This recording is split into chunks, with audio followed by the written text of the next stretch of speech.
வணக்கம். ஆகாஷ்வாணி புதுச்சேரி செய்தி சுருக்கம் வாசிப்பவர் செங்கேனி பழனி.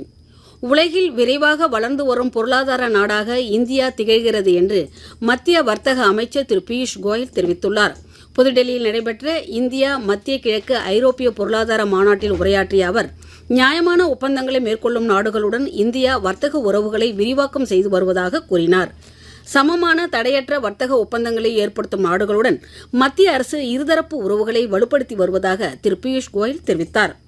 நாட்டில் முதல் முறையாக ஹைட்ரஜனால் இயக்கப்படும் கப்பலை உள்நாட்டிலேயே வடிவமைத்ததற்காக மத்திய அறிவியல் மற்றும் தொழில்நுட்பத்துறை இணை அமைச்சர் திரு ஜிதேந்திர சிங் பாராட்டு தெரிவித்துள்ளார். புதுடெல்லியில் நடைபெற்ற அறிவியல் மற்றும் தொழில்துறை ஆராய்ச்சி குழுமத்தின் முன்முயற்சிகள் குறித்த உயர்நிலை குழு கூட்டத்தில் அவர் பங்கேற்று பேசினார். பொது மற்றும் தனியார் துறையினர் இணைந்து இந்த ஹைட்ரஜன் கப்பலை வெற்றிகரமாக வடிவமைத்துள்ளதாக அமைச்சர் கூறினார்.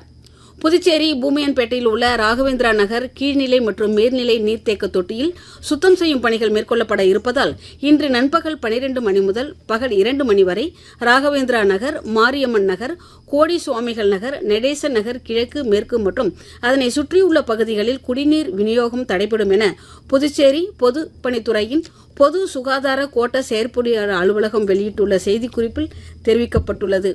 உலகக்கோப்பை துப்பாக்கி சுடும் போட்டியில் இந்தியாவின் சௌரப் சௌத்ரி, சுருச்சி இந்தர் சிங் இணை தங்கப்பதக்கம் வென்றது.